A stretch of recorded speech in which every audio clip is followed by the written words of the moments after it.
Hello बच्चों, आपका फिर से स्वागत है फिजिक्स वाला प्लेटफॉर्म पर। मैं सर्वेश कुमार दीक्षित आज आपके लिए लेके आया हूं पी ब्लॉक का ऑक्साइड। देखो यार, ऑक्साइड काफी इंपॉर्टेंट है, बहुत सारी चीजें इसमें पूछी जाती हैं। ठीक है, तो आज हम लोग ऑक्साइड के बारे में डिस्कस करेंगे और भी बहुत सारी बातें डिस्कस करेंगे। तो स्टार्टिंग ऑक्साइड से करते हैं। तो देखो, पी ब्लॉक और ऑक्साइड, तो जरा देखो ऑक्साइड में हमें क्या क्या बातें याद रखनी चाहिए। तो जरा सबसे पहले तो ऑक्साइड की डिफिनीशन बताते हैं। यदि किसी ने मेरे से पूछा कि ऑक्साइड क्या होते हैं तो हम लोग क्या बताएंगे। तो जरा देखो, ऑक्साइड जो होते हैं बाइनरी कंपाउंड होते हैं। ऑक्साइड क्या होते हैं मेरे दोस्त? बाइनरी कंपाउंड होते हैं। बाइनरी कंपाउंड का मतलब क्या होता है? बाइनरी कंपाउंड का मतलब है कि सिर्फ ऑक्सीजन होगा और एक और एलिमेंट होगा। Oxide is a binary compound of oxygen, मतलब सिर्फ आपका एक एलिमेंट होगा और ऑक्साइड होगा। ऑक्साइड का मतलब 2। इसकी टोपी उसके सर रखोगे तो क्या फार्मूला बन जाएगा, ये देखो। तो oxide is a binary compound of oxygen, ठीक है। और वो कैसे लिखे जाते हैं? E2OX, इस तरह से। ये हमारे एलिमेंट के ऑक्साइड हुए। फॉर एग्जाम्पल, जैसे मैं पूछता हूं जरा बताओ ये ऑक्साइड है या नहीं। इसमें कौन कौन है? नाइट्रोजन है और ऑक्सीजन है, इसका मतलब ये ऑक्साइड है।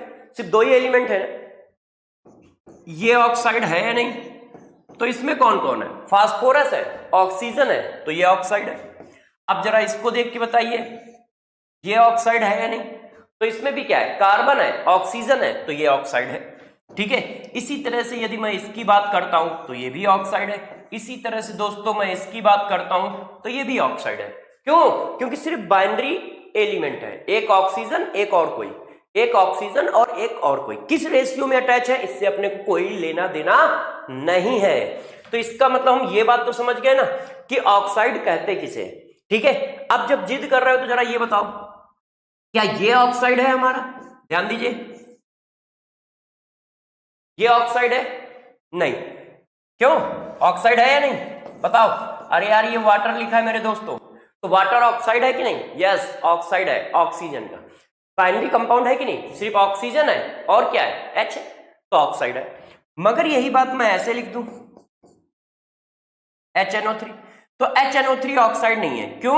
एक एटम ऑक्सीजन हो गया, एक एटम हमारा नाइट्रोजन हो गया और एक एटम हमारा हाइड्रोजन हो गया। तो अब यहां 3 एटम है, और यदि 3 एटम है तो वो ऑक्साइड नहीं होगा। 3 डिफरेंट एटम नहीं होने चाहिए, 3 डिफरेंट एटम नहीं होने चाहिए। सिर्फ ऑक्सीजन होगा और एक डिफरेंट एटम होगा। ऑक्सीजन के साथ 2 डिफरेंट एटम हो गए तो वो ऑक्साइड नहीं होगा। इतनी बात क्लियर है? बात समझ पा रहे हो? यदि आपका मन कर रहा है तो एक और बात पूछ लेता हूं कि क्या ये ऑक्साइड है हमारा। चेक करिए सब लोग, ये देखो, क्या हम इसको ऑक्साइड बोलेंगे? तो देखो, एक एटम ऑक्सीजन, एक एटम कार्बन, एक एटम हाइड्रोजन, 3 डिफरेंट एटम है कि नहीं है? और 3 डिफरेंट एटम है तो ये भी ऑक्साइड नहीं होगा। तो पहला क्वेश्चन तो यही आता है यार, इनमें से कौन ऑक्साइड है कौन ऑक्साइड नहीं है। अब आपका मन कर रहा है तो एक आधा और चिपका देते हैं। ये बताओ, इन दोनों में से कौन ऑक्साइड है? देखो, ऑक्सीजन, ऑक्सीजन के बाद एक एटम, तो ये तो ऑक्साइड है। अब इसमें क्या है? ऑक्सीजन है, हाइड्रोजन है, कैल्शियम है, 3 एटम हो गए, तो ये भी ऑक्साइड नहीं है। तो ऑक्साइड की डिफिनीशन समझ गए कि ऑक्साइड किसको बोलोगे। तो दोस्त, ऑक्साइड का मतलब क्या होता है? बाइनरी कंपाउंड, ठीक है, जिसमें सिर्फ ऑक्सीजन होगा और उसके साथ कोई एक एलिमेंट और होगा। यदि ऑक्सीजन के साथ 2 डिफरेंट एलिमेंट हो गए तो इसका मतलब वो ऑक्साइड नहीं है। ठीक है, अब बातों को और आगे बढ़ाते हैं। तो जरा अपना मोबाइल में साइलेंट कर दूं। देखो बच्चों यार, इस बात को आप आगे बढ़ाते रहिए। अब हम लोग बात करेंगे क्या? क्लासिफिकेशन ऑफ ऑक्साइड की, कि ऑक्साइड का क्लासिफिकेशन कैसे किया जाए। ठीक है ना दोस्त, ऑक्साइड का क्लासिफिकेशन कैसे किया जाए। तो देखो, अब हम लोग बात करते हैं क्लासिफिकेशन ऑफ ऑक्साइड का। Classification of oxide. तो क्लासिफिकेशन ऑफ ऑक्साइड में यदि हम बात करें तो ऑक्साइड को हम लोगों ने 3 पार्ट में क्लासिफाई किया। कैसे क्लासिफाई किया है जरा देखो,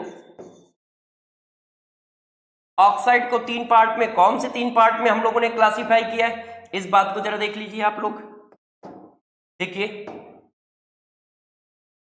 कि वो 3 पार्ट कौन से हैं जिनमें हम लोगों ने ऑक्साइड को क्लासिफाई किया। ठीक है, तो देखो ऑक्साइड को 3 पार्ट में कौन से क्लासिफाई किया। सबसे पहले हम बोलते हैं क्या, बेसिक ऑक्साइड। फिर हम लोग क्या बोलते हैं, एसिडिक ऑक्साइड। अब फिर हम लोग क्या बोलते हैं, एम्फोटेरिक ऑक्साइड।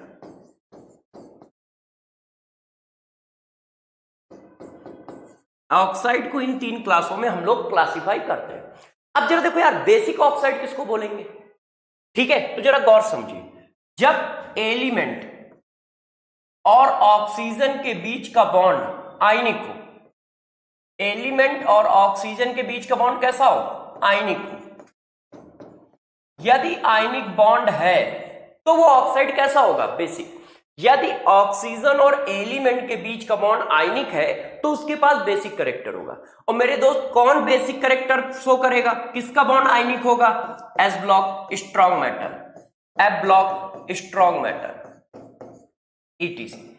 मेनली किनका, इनका। क्यों, क्योंकि आयनिक कैरेक्टर कौन देगा, ऑक्सीजन के साथ। जो स्ट्रॉन्ग मेटल होंगे, जो स्ट्रॉन्ग मेटल होंगे दोस्त, उनका आयनिक कैरेक्टर होगा किसके साथ, मेटल के साथ। स्ट्रॉन्ग मेटल ऑक्सीजन के साथ आयनिक बॉन्ड बनाएगा और आयनिक कैरेक्टर होगा तो बेसिक ऑक्साइड हमारा क्या होगा, मतलब जो ऑक्साइड होगा वो कैसा होगा, बेसिक। तो जनरली एस ब्लॉक के ऑक्साइड, एफ ब्लॉक के ऑक्साइड तो हमेशा ही बेसिक बनाते हैं। ठीक है, अब आ जाओ एसिडिक ऑक्साइड। एसिडिक ऑक्साइड कब होता है, जब एलिमेंट और ऑक्सीजन के बीच का बॉन्ड कैसा हो, कोवेलेंट हो। यदि एलिमेंट और ऑक्सीजन के बीच का बॉन्ड दोस्त कोवेलेंट है तो वो एसिडिक ऑक्साइड होगा।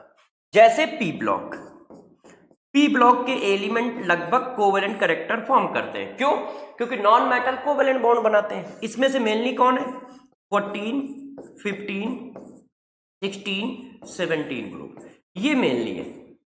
ये मेनली क्या बनाते हैं, क्या, कोवेलेंट कैरेक्टर होता है, जिसकी वजह से ये एसिडिक ऑक्साइड बनाते हैं। अब एम्फोटेरिक ऑक्साइड के बारे में समझिए दोस्त। यदि हम एम्फोटेरिक ऑक्साइड की बात करें तो एम्फोटेरिक ऑक्साइड पूरी पीरियोडिक टेबल में बिखरे हुए हैं। ये कोई एक स्पेसिफिक जगह पे नहीं है, पूरी पीरियोडिक टेबल में है। एम्फोटेरिक का मतलब ऐसे ऑक्साइड जो एसिड से भी रिएक्शन कर सकते हो और बेस से भी रिएक्शन कर सकते हो, है ना। मतलब react with acid as well as base. ऐसे ऑक्साइड जो एसिड से भी रिएक्शन करे और बेस से भी रिएक्शन करे। तो लोगों ने कहा ऐसे ऑक्साइड कौन होते हैं, तो देखो कौन होते हैं, जनाबे आली, जनाबे आली सबसे आसान पंजाबी सॉन्ग गाया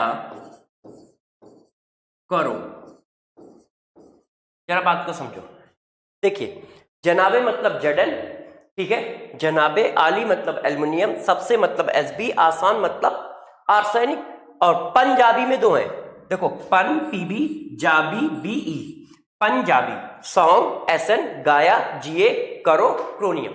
ये 9 ऑक्साइड हमारे मेनली एम्फोटेरिक ऑक्साइड है। कौन, जनाबे आली सबसे आसान पंजाबी सॉन्ग गाया करो।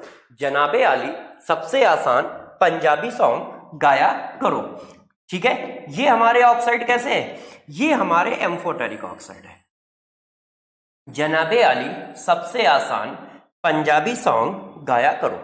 जनाबे आली सबसे आसान पंजाबी सॉन्ग गाया करो। जनाबे मतलब दोस्त जडन, आली मतलब एल्युमिनियम, सबसे मतलब एसबी, ठीक है, और आसान मतलब एएस। ठीक है, जनाबे आली सबसे आसान पंजाबी, पंजाबी में 2 एलिमेंट है, ध्यान रखना, पन पीबी, जाबी बीई।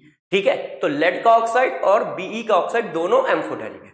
सॉन्ग एसन, गाया जीए, करो क्रोनियम। ठीक है, तो कौन से हो गए, जनाबे मतलब जडन, आली मतलब एल्युमिनियम, सबसे मतलब एसबी, आसान मतलब एएस। ठीक है, आसान मतलब एएस, पंजाबी में 2 चीज आ गई, पीबी और बीई और सॉन्ग मतलब एसन, गाया मतलब जिए, करो मतलब क्रोनियम।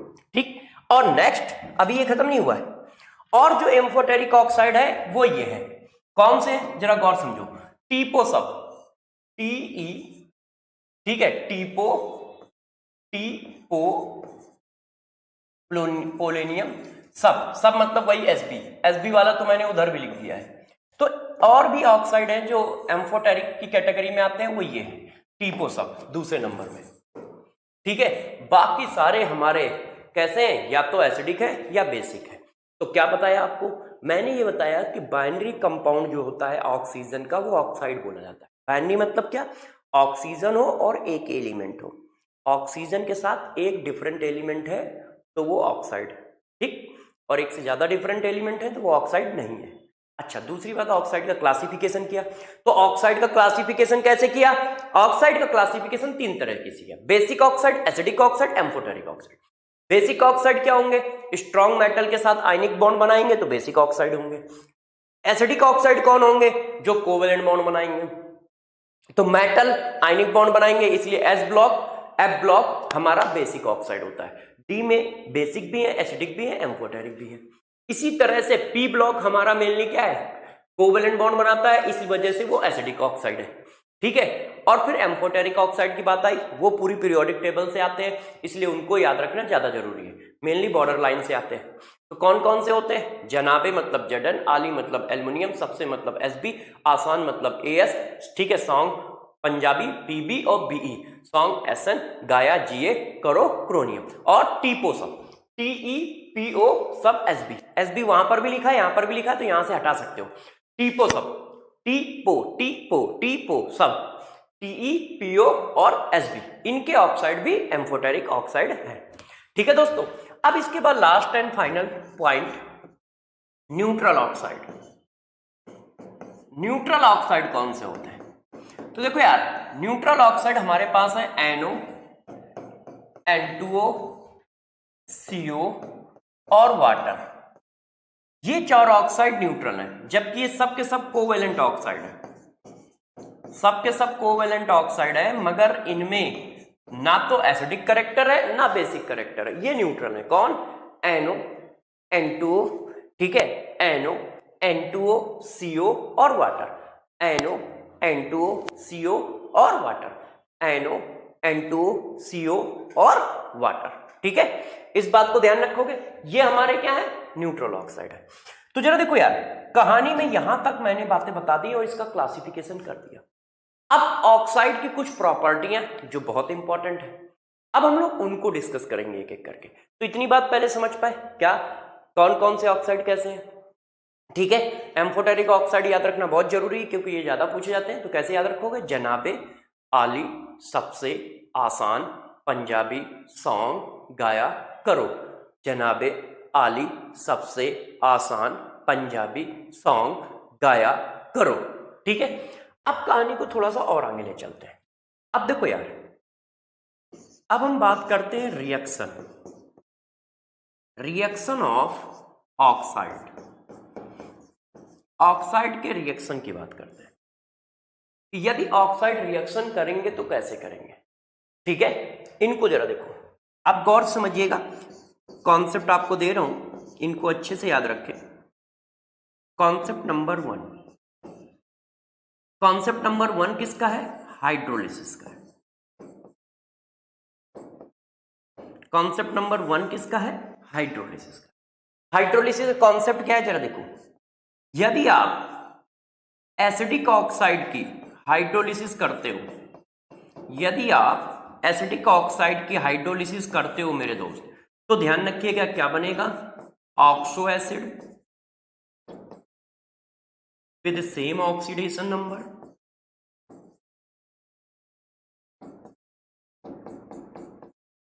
ये देखो, यदि आप एसिडिक ऑक्साइड की हाइड्रोलिसिस करोगे तो oxo acid with same oxidation number बनेगा। मतलब क्या है, मतलब इतनी सी बात है, यदि मेरे दोस्त उसकी ऑक्सीडेशन नंबर यहां पर P है, तो यहां पर जो ऑक्सो एसिड बनेगा उसमें भी उसकी ऑक्सीडेशन नंबर क्या होगी, P होगी।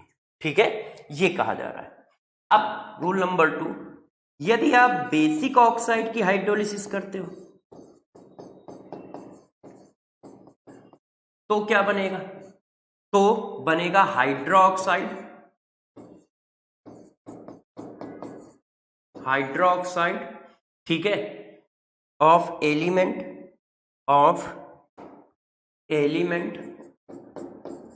With same oxidation number, with same oxidation number. तो क्या होगा मेरे दोस्त, हाइड्रोक्साइड बनेगा एलिमेंट का और ऑक्सीडेशन नंबर सेम रहेगी, जो यहां पे रहेगी वही वहां पे रहेगी। इसका मतलब आप ये कह रहे हो यदि यहां पर उसकी ऑक्सीडेशन नंबर P है तो यहां पर भी उसकी ऑक्सीडेशन नंबर P रहेगी।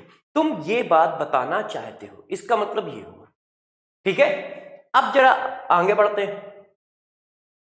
यदि आपने एम्फोटेरिक का करा दिया तो, यदि हम एम्फोटेरिक ऑक्साइड का करा रहे हैं तो कैसे होगा, एम्फोटेरिक ऑक्साइड, यदि हम एम्फोटेरिक ऑक्साइड की हाइड्रोलिसिस कराते हैं तो क्या बनेगा, तो भी बनेगा हाइड्रोक्साइड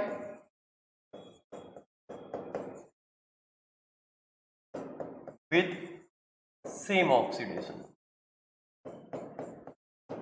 सेम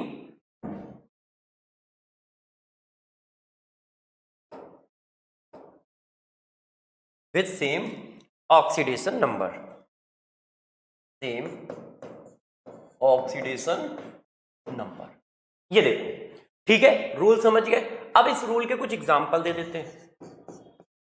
जैसे ये देखो यार, किसी ने SO3 की हाइड्रोलिसिस की तो हमें क्या आंसर बनाना चाहिए, किसी ने P4O10 की हाइड्रोलिसिस की तो हमें क्या आंसर बनाना चाहिए, ठीक है। किसी ने हमारे पास Mn2O7 की हाइड्रोलिसिस की तो दोस्त हमें क्या बनाना चाहिए, किसी ने हमारे साथ Cl2O7 की हाइड्रोलिसिस की तो हमें क्या बनाना चाहिए। किसी ने कहा कि यार कैल्शियम ऑक्साइड को यदि पानी में डाल दिया जाए तो क्या आंसर आएगा। किसी ने कहा यार एल्युमिनियम ऑक्साइड को यदि पानी में डाल दिया जाए तो क्या आंसर आएगा। अब इन सभी रिएक्शनों को जरा आप अच्छे से समझें कि क्या आंसर आएगा। तो सबसे पहले जरा इस बात को बताओ कि SO3 कैसा ऑक्साइड है, एसिडिक ऑक्साइड है। क्यों, P ब्लॉक का ऑक्साइड है, एसिडिक होगा, ऊपर से कोवेलेंट बॉन्ड है। SO3 में कोई आयनिक बॉन्ड तो होता नहीं है। SO3 में सल्फर की ऑक्सीडेशन नंबर कितनी होती है, 6। तो 6 ऑक्सीडेशन नंबर का ऑक्सो एसिड कौन होता है, H2SO4। तो H2SO4 बन जाएगा। बस सेम ऑक्सीडेशन नंबर का ऑक्सो एसिड बनेगा। ये देखो H2SO4 बन गया ऐसे। अब यहां पर देखो फास्फोरस की कितनी है, 5। तो जब फास्फोरस की 5 है तो क्या बन जाएगा, H3PO4। क्यों, 5 ऑक्सीडेशन नंबर का ऑक्सो एसिड बनेगा। सेम ऑक्सीडेशन नंबर का ऑक्सो एसिड बनना है। तो यहां पर 6 थी तो 6 बना, यहां पर 4 है तो 4 बना, और मेरे दोस्त यहां पर 7 है तो 7 बनेगा। ये देखो, ये इसी का सॉल्ट होता है पोटेशियम परमैंगनेट। ये देखो इसका, ये एसिडिक होता है HMMNO4, ठीक है, ये हमारा एसिडिक है। इसी में हम KOH डाल देते हैं तो KMNO4 बन जाता है पोटेशियम परमैंगनेट। यहां पर जरा देखो कितनी ऑक्सीडेशन नंबर है, 7। यदि क्लोरीन की 7 है तो क्लोरीन का भी कैसा बनता है, ऐसा, परक्लोरेट, है ना। इसको क्या कहते हैं, परक्लोरिक एसिड कहते हैं। अब यहां कैल्शियम की बात आ जाए तो कैल्शियम की कितनी है, 2। अब कैल्शियम क्या है, मेटल। और दोस्त जब ये मेटल है तो यार इसका ऑक्साइड कैसा होगा, आयनिक होगा। और जब इसका ऑक्साइड आयनिक होगा तो ये हाइड्रोक्साइड बनाएगा। तो देखो हमने हाइड्रोक्साइड बना दिया ऐसे। किसी का हाइड्रोक्साइड कैसे बनाया जाता है, तो एलिमेंट के ऊपर X चार्ज और हाइड्रोक्साइड के ऊपर -1। एलिमेंट के ऊपर कितना, X, और हाइड्रोक्साइड के ऊपर कितना, -1। इसकी टोपी उसके सर रखोगे तो क्या आएगा, ये आएगा। ये देखो 1 दिखाते नहीं हो तो इसका मतलब क्या है, OH के नीचे उस मेटल की बैलेंसी लगा दो। तो कैल्शियम 2 तो 2 लगा दिया, एल्युमिनियम 3 तो 3 लगा दिया। एल्युमिनियम क्या है, एम्फोटेरिक है, मगर एम्फोटेरिक भी क्या बनाएंगे, हाइड्रोक्साइड बनाएंगे, ऐसा कर दिया। ठीक, अब जरा देखो यार, एक आपको नोट डालता हूं, जैसे ये बात ध्यान है आपको, नोट, कुछ ऑक्साइड बड़े खतरनाक होते हैं, NO2, P4O10, ठीक है, P4O8, सॉरी P4O8 और ClO2। अब मेरे दोस्त यदि इनकी हाइड्रोलिसिस कहीं पे कर दी गई तो हम क्या करेंगे? ये देखो, यदि इनकी हाइड्रोलिसिस कहीं पे कर दी गई तो हम क्या करेंगे? क्योंकि इनकी हाइड्रोलिसिस करने से प्रॉब्लम ये आ रही है कि इस ऑक्सीडेशन नंबर के आपने ऑक्सो एसिड कभी नहीं पढ़े। आप सबको पता है कि नाइट्रोजन फैमिली, ठीक है, और हाइड्रोजन फैमिली ऑड नंबर में ऑक्सीडेशन नंबर इशू करते हैं। नाइट्रोजन की 3 और 5, फास्फोरस की 3 और 5, हाइड्रोजन की 1, 3, 5, 7 ऑड नंबर में, और ये इवन नंबर में ऑक्सीडेशन नंबर है। और इवन नंबर में ऑक्सीडेशन नंबर है तो इनका तो ऑक्सो एसिड होता ही नहीं है, इनका तो ऑक्सो एसिड होता ही नहीं है, 4 का ऑक्सो एसिड ही नहीं होता है। तो फिर आंसर क्या बनाएंगे? यदि कहीं ऐसी सिचुएशन आए तो ध्यान रखिएगा, आपको वो करना है कि पहली बात तो ये याद रखो कि यहां पर 2 ऑक्सो एसिड बनेंगे। पहला पॉइंट याद रखोगे क्या? यहां पर कितने ऑक्सो एसिड बनेंगे? 2 ऑक्सो एसिड बनेंगे, 2 ऑक्सो एसिड बनेंगे। पहला काम तो ये हुआ कि हमें इतनी बात याद होनी चाहिए कि यहां पर कितने ऑक्सो एसिड बनेंगे मेरे दोस्त? 2 ऑक्सो एसिड बनेंगे। पहला पॉइंट तो ये हुआ, ठीक है। और ये ऑक्साइड जो होते हैं ये मिक्स ऑक्साइड बोले जाते हैं। ये क्या बोले जाते हैं? Mixed oxide. तो मिक्स्ड ऑक्साइड की हाइड्रोलिसिस करने पर 2 ऑक्सो एसिड बनेंगे, और वो 2 ऑक्सो एसिड कौन होंगे? जिनकी ऑक्सीडेशन नंबर का एवरेज ये वाली ऑक्सीडेशन नंबर होगी, जिनकी ऑक्सीडेशन नंबर का एवरेज ये वाली ऑक्सीडेशन नंबर होगी, जिनकी ऑक्सीडेशन नंबर का एवरेज ये वाली ऑक्सीडेशन नंबर होगी। अब जैसे 4 है तो आपको पता है कि नाइट्रिक एसिड में नाइट्रोजन की कितनी होती है? 5। नाइट्रस एसिड में नाइट्रोजन की कितनी होती है? 3। नाइट्रिक एसिड में नाइट्रोजन की कितनी होती है? 5। ठीक है, नाइट्रस एसिड में कितनी होती है? 3। इन दोनों का एवरेज चेक करो, 4 ही तो आएगा। इन दोनों का एवरेज चेक करो, 4 आएगा। इसी तरह ये देखो, S3PO4 में कितनी होती है? 5। S3PO3 में मेरे दोस्त कितनी होती है? 3। इन दोनों का एवरेज चेक करो, 4 ही तो आएगा। इसी तरह इसमें जरा देखिए, HCl4 और HClO4 में कितनी होती है? चेक करिए, 7। सॉरी, ये 5 और 3 वाला बनाना चाहिए था, थोड़ा सा गड़बड़ बना है। हाँ, अब जरा देखो यार, HClO3 में कितनी होती है? 5। HClO2 में कितनी होती है? 3। इसका एवरेज क्या है? 4 है। तो ये क्या बनाएंगे? 4, 3, 5, 3 वाले बनाएंगे। तो ये देखो, तो जरा ये बात आपको याद रखना है कि जब कहीं पर यही 3 होते हैं, सारे लिख दिए हैं, गौर समझो, यदि मिक्स ऑक्साइड की हाइड्रोलिसिस आ जाती है, यदि मिक्स्ड ऑक्साइड की मेरे दोस्त हाइड्रोलिसिस आ जाती है, तो पहली बात 2 ऑक्सो एसिड बनेंगे, दोनों डिफरेंट क्लास के होंगे। बनेंगे कौन से? जिनकी ऑक्सीडेशन नंबर का एवरेज ये वाली ऑक्सीडेशन नंबर होगी, जिनकी ऑक्सीडेशन नंबर का एवरेज ये वाली ऑक्सीडेशन नंबर होगी। 5 और 3 का एवरेज क्या होता है? 4। ये देखो लिखा है।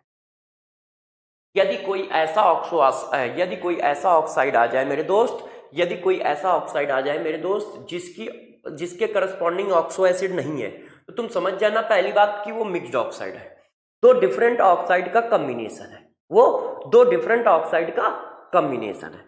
जैसे NO2 है तो NO2 बेटा 2 ऑक्साइड का कॉम्बिनेशन है। कौन से 2 ऑक्साइड? देखो जरा, N2O3 प्लस N2O5, इन दोनों को जोड़ दो, क्या आता है? N4O8। N4O8 का मतलब क्या है? NO2। ये देखो, तो ये क्या है? ये 2 मिक्स ऑक्साइड का मिक्सचर है, इस तरह से। तो इन दोनों ऑक्साइड का तो ध्यान रखिएगा, मिक्स ऑक्साइड ज्यादा नहीं है, यही 3 है, इन्हीं 3 पर बात करनी है अपने को।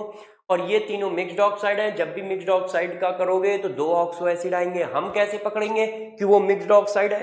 तो मेरे दोस्त बस मैं इतनी बात बताना चाहता हूं कि जब उनकी हाइड्रोलिसिस करने पहुंचोगे तो उनके करस्पॉन्डिंग आपको ऑक्सो एसिड नहीं मिलेगा, याद ही नहीं आएगा। और जब ना आए तो समझ जाना वो मिक्स ऑक्साइड है। ठीक है, कहानी को और आगे बढ़ाया जाए, कॉन्सेप्ट याद रखोगे।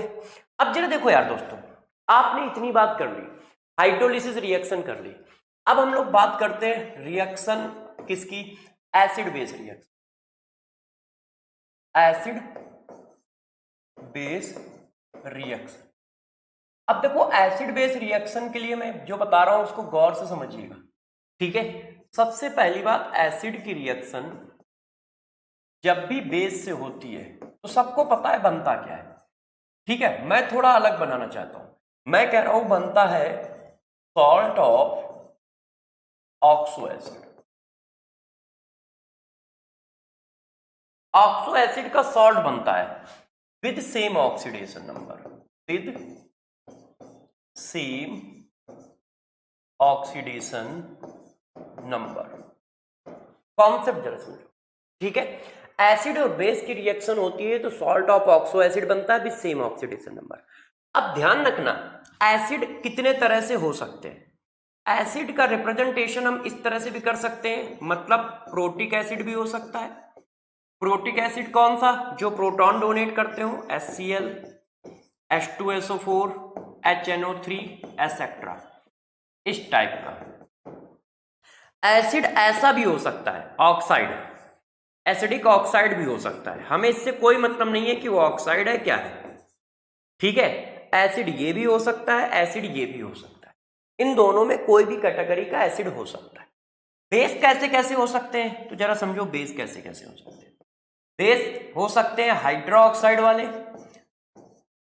जो हम हमेशा जानते हैं, हाइड्रोक्साइड जैसे NaOH, कैल्शियम हाइड्रोक्साइड ETC। और बेस ऑक्साइड भी हो सकते हैं, मतलब बेसिक ऑक्साइड भी हो सकते हैं, ऐसे। और इन सब का आंसर सेम ही आना है, salt of oxo acid with same oxidation, ठीक है। Salt of oxo acid with same oxidation number. तो जरा इस कॉन्सेप्ट को अच्छे से समझिए कि ये कॉन्सेप्ट लिखा क्या है, ठीक है। फिर आपको ये बात समझ में आएगी कि मैं क्या पढ़ा रहा हूं। देखो मेरे दोस्त, चिपकाते हैं, गौर समझिएगा, ध्यान दीजिए। अब जरा देखो यार, जैसे मैं इसकी रिएक्शन करा रहा हूं, जैसे किसी ने कहा, गौर से देखो, मैंने लिखा H2SO4 प्लस, ठीक है, NaOH, तो बच्चों ने ये रिएक्शन तुरंत पकड़ ली क्योंकि बचपन से पढ़ते आए।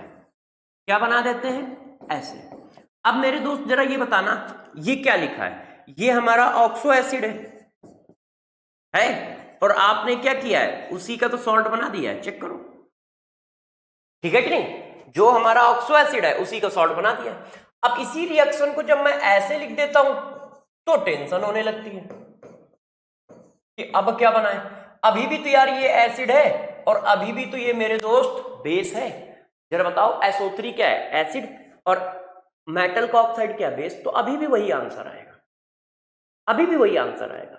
क्या, पहले ये जो एसिड होता है ये पहले कन्वर्ट होता है ऑक्सो एसिड में, पानी होता है ना, बिना पानी के तो रिएक्शन नहीं होती, तो पहले ये क्या होता है, ऑक्सो एसिड में कन्वर्ट होता है, फिर NaOH या ये कन्वर्ट होता है इसमें। अब ये दोनों रिएक्शन करके वही चीज तो बनाएंगे, ये देखो, तो आंसर सेम है, आंसर क्या है, सेम है। यदि आप एसिडिक ऑक्साइड डाल देते हो तो पहले वो ऑक्सो एसिड में कन्वर्ट होता है, फिर बेस से रिएक्शन करके सॉल्ट ऑफ ऑक्सो एसिड बनाता है, और डायरेक्ट ऑक्सो एसिड डाल देते हो तो डायरेक्ट रिएक्शन हो जाती है। जैसे ये देखो, किसी ने कहा यार इस रिएक्शन का आंसर बताओ क्या होगा, तो भाई ये मेटल का ऑक्साइड है, बेस है, और ये फास्फोरस का ऑक्साइड है, एसिडिक है, P ब्लॉक का ऑक्साइड है, एसिडिक है, वो S ब्लॉक का ऑक्साइड है, क्या है, सॉल्ट है, बेसिक है। तो एसिड बेस रिएक्शन करेंगे, क्या बनेगा, ऑक्सो एसिड का सॉल्ट। तो पहला इसका ऑक्सो एसिड बना लो, इसका ऑक्सो एसिड क्या बनेगा, H3PO4। किसी ने कहा सर हमको कैसे पता चलेगा कौन सा ऑक्सो एसिड बनेगा, तो भैया मार खाओगे क्या, अभी पीछे तो पढ़ाया है, ये देखो, जब किसी ऑक्साइड की रिएक्शन वाटर से कराओगे तो कौन सा ऑक्सो एसिड बनेगा, तो ये बात तो तुम पीछे वाले रूल से ही पकड़ लोगे, P4O10 है, और P4O10 का ऑक्सो एसिड कौन बनेगा, H3PO4, सेम ऑक्सीडेशन नंबर का। अब इसका क्या करोगे, इसका सॉल्ट बना दो, तो इसका सॉल्ट क्या आएगा, अब देखो कैल्शियम की ऑक्सीडेशन नंबर दोस्त कितनी होती है, सबको पता है कैल्शियम की 2 होती है, फास्फेट की कितनी होती है 3। तो जब कैल्शियम की 2 होती है, फास्फेट की 3 होती है, तो इसी तरह का तो सॉल्ट बनेगा CA3PO4 का होल ट्वाइस, CA3PO4 का होल ट्वाइस। क्यों? क्योंकि कैल्शियम की 2 है, फास्फेट की 3, कैल्शियम की 2 है, फास्फेट की 3। ठीक है, मैं रूल लिख रहा हूं, एग्जाम्पल थोड़े कम दे रहा हूं समय को ध्यान में रखते हुए, तो बात समझ रहे हो कि जब भी कहीं पर ऐसा होगा तो क्या होगा। अब कहानी को थोड़ा सा और आगे ले चलते हैं। एसिडिक ऑक्साइड रिएक्शन बेस से करेगा तो क्या होगा, यहां तक बता दिया। अब बात करते हैं एक एक करके इनकी प्रॉपर्टी की, तो कुछ और प्रॉपर्टी डिस्कस करते हैं। तो उसमें से सबसे पहली प्रॉपर्टी मतलब और प्रॉपर्टी आ रही है एसिडिक स्ट्रेंथ। एसिडिक स्ट्रेंथ, यदि एसिडिक स्ट्रेंथ की बात की जाए तो कैसे करोगे, ठीक है, कि क्या एसिडिक स्ट्रेंथ बनाई जाए। तो जरा दोस्तों ध्यान दीजिए, एसिडिक स्ट्रेंथ कैसे निकालोगे। इस बात को ध्यान रखिए कि जो एसिडिक स्ट्रेंथ होती है वो डायरेक्टली प्रोपोर्शनल होती है ऑक्सीडेशन नंबर ऑफ ऑक्साइड के। जितनी ज्यादा ऑक्सीडेशन नंबर उतनी ज्यादा एसिडिक स्ट्रेंथ।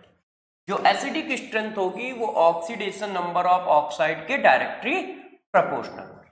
पहला पॉइंट समझ गए, acidic strength oxidation number of acid के डायरेक्टली प्रोपोर्शनल होगी। ठीक है, अब जरा देखो फॉर एग्जांपल किसी ने मेरे से कहा SO2 ज्यादा एसिडिक है या SO3 ज्यादा एसिडिक है, तो यहां पे कितनी है 4, यहां पे कितनी है 6, तो ये ज्यादा एसिडिक होगा।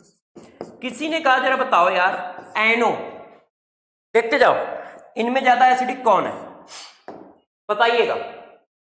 N2O, NO, N2O3, NO2, N2O5। ज्यादा एसिडिक कौन है मेरे दोस्त, तो ज्यादा एसिडिक की बात कर रहा है तो ऑक्सीडेशन नंबर निकाली +1, +2, +3, +4, +5। ऑक्सीडेशन नंबर बढ़ रही है, एसिडिक स्ट्रेंथ बढ़ रही है ना। इसी तरह से किसी ने और कह दिया, देखो P4O6, P4O8 और P4O10, तो यहां पर भी आप चेक कर लो, oxidation number 3, oxidation number 4, oxidation number 5, ऐसे। तो एक रूल आ गया कि एसिडिक स्ट्रेंथ जो होगी ऑक्सीडेशन नंबर के डायरेक्टली प्रोपोर्शनल होगी। अब मान लो कहीं पर एसिडिक स्ट्रेंथ सेम कर दी जाए तो देखो जरा डाउन द ग्रुप क्या होगा, डाउन द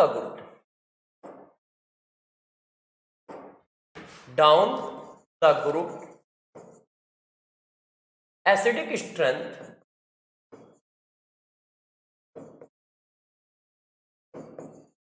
डिक्रीजेस।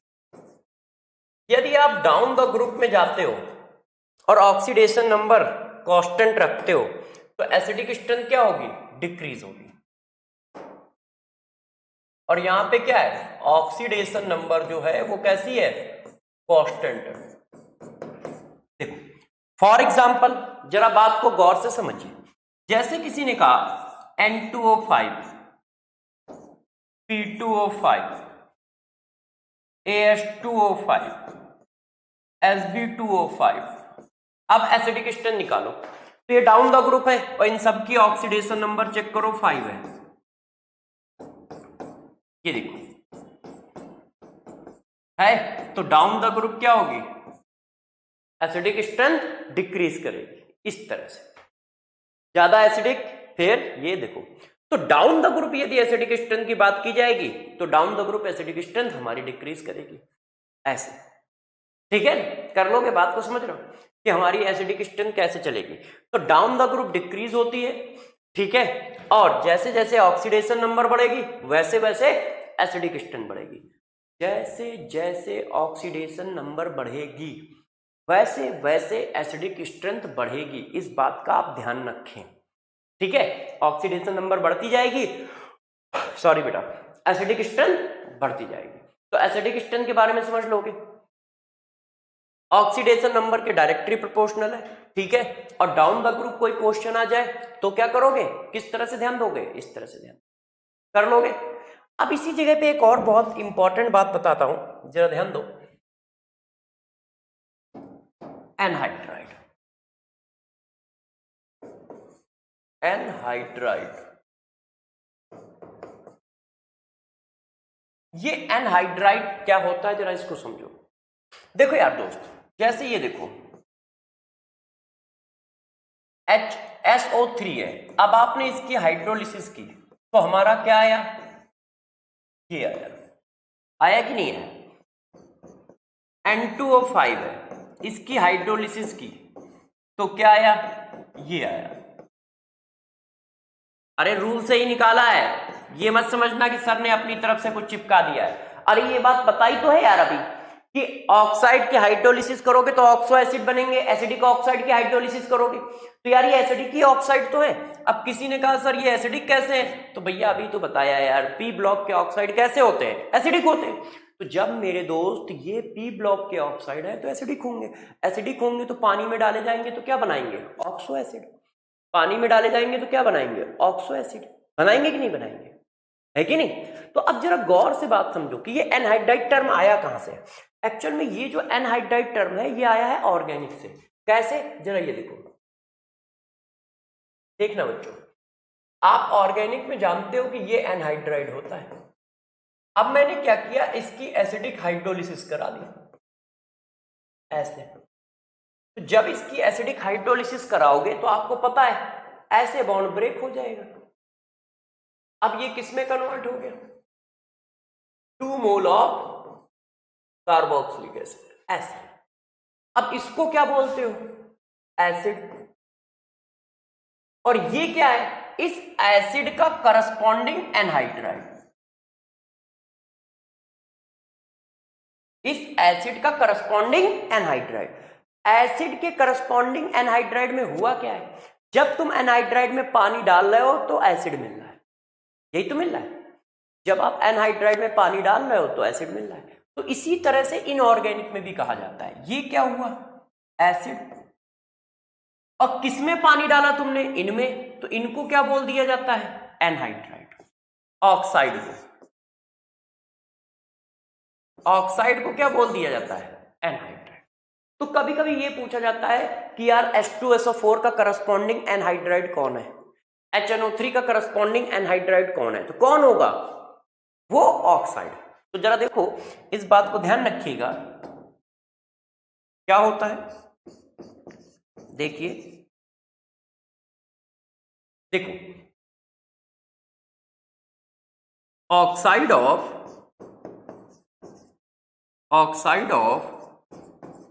corresponding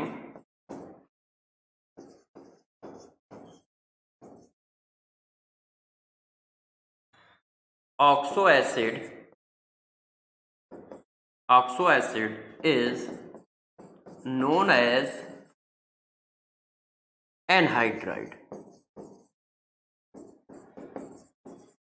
देखो, करस्पॉन्डिंग, तो oxide of corresponding oxo acid is known as anhydride. तुम क्या करोगे, उसके करस्पॉन्डिंग ऑक्साइड को ही एनहाइड्राइड बोल दोगे। ये देखो, ठीक है। किसी ने कहा उसका करस्पॉन्डिंग ऑक्साइड कैसे निकालेंगे, जो ऑक्सीडेशन नंबर एसिड की होगी वही ऑक्सीडेशन नंबर एनहाइड्राइड की होगी। सिंपल सी बात है। किसी ने कहा हम निकालेंगे कैसे, तो जरा देखो, ऑक्सो एसिड की ऑक्सीडेशन नंबर और एनहाइड्राइड की ऑक्सीडेशन नंबर सेम होगी।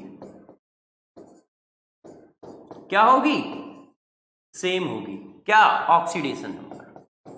सिर्फ मिक्स्ड ऑक्साइड के केस में अलग होगी। जैसे, गौर से मेरी बात को समझिए, सेलेक्ट द एनहाइड्राइड ऑफ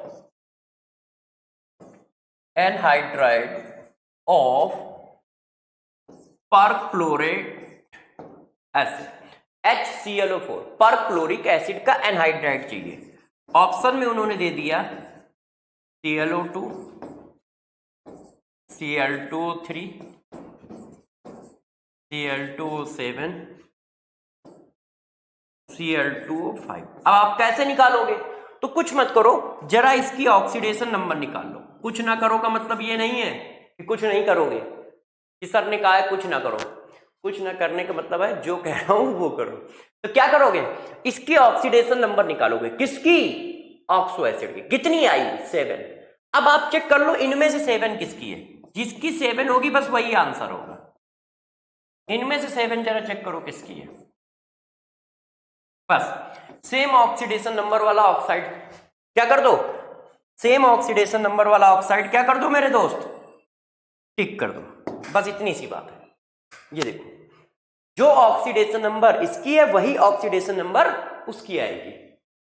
तो एनहाइड्राइड समझ गए? यदि कहीं एनहाइड्राइड पूछा जाए तो एनहाइड्राइड क्या होता है? तो एनहाइड्राइड कुछ नहीं है, oxide of corresponding oxo acid is known as anhydride. उस एसिड के करस्पॉन्डिंग ऑक्साइड को एनहाइड्राइड कहते हैं ऑर्गेनिक के इस कॉन्सेप्ट के हिसाब से। ठीक है ना? तो हमसे पूछेगा एनहाइड्राइड तो हम बता देंगे, या फिर ऐसा भी पूछ सकता है कि Cl2O7 इनमें से किसका एनहाइड्राइड है? तो सेम ऑक्सीडेशन नंबर सेलेक्ट कर लो। कहां पर ऑक्सीडेशन नंबर सेम नहीं मिलेगी? एक जगह पे ऑक्सीडेशन नंबर सेम आपको नहीं मिलेगी। कहां नहीं मिलेगी? नोट, जहां पर मिक्स्ड ऑक्साइड होगा। जो मिक्स्ड ऑक्साइड होगा वो तो दो, आपको मैंने अभी पीछे पढ़ाया, वो हाइड्रोलिसिस करने पर 2 ऑक्सो एसिड रिलीज करता है ना? ध्यान है, oxo acid 1 plus oxo acid 2। तो जब यार ये 2 ऑक्सो एसिड रिलीज करेगा तो इनकी ऑक्सीडेशन नंबर सेम नहीं होंगी। ये P आएगी तो ये Q आएगी, ये W आएगी। तो फिर तुम कैसे पहचानोगे? तुम ऐसे पहचानोगे, P की वैल्यू जो होगी Q प्लस W का एवरेज होगी। ऐसे निकालो, P की वैल्यू जो होगी Q प्लस W का एवरेज होगी, क्योंकि मिक्स्ड ऑक्सो एसिड है ना। जैसे मान लो वो क्वेश्चन ऐसा मार देते हैं, देखिए, select oxo acid, select oxo acid of anhydride of NO2। NO2 के एनहाइड्राइड के ऑक्सो एसिड सेलेक्ट करने हैं। ऑप्शन उन्होंने ऐसे दे दिए,